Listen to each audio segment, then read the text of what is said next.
Communication. You and I communicate with each other all the time through what? Through language. Without language, we would be very limited in how we could communicate, how we could share life with each other. But sometimes language can be a barrier. Try to have a conversation with someone who speaks a different language.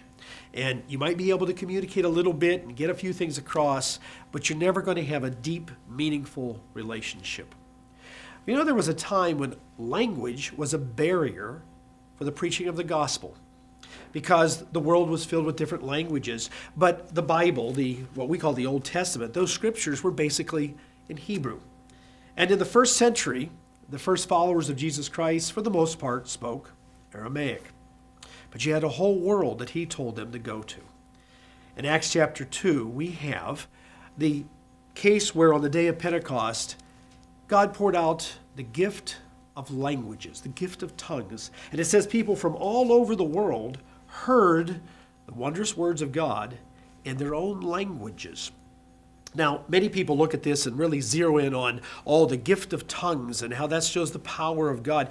But you know, God doesn't do miracles just to show off.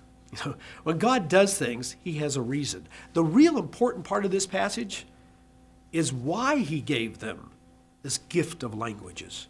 He gave it to them so that they could take his words, his message, and they could take it to the world. All these different languages. You and I live in the benefit of that time, and it's so easy to not recognize what God is doing. We can pick up this book, and we can read it in almost every language on the face of the earth. We can talk to each other and find somebody, someplace, who knows our languages and can translate. We're able to partake of the gospel because there was a point in time when the gospel was held back because of language.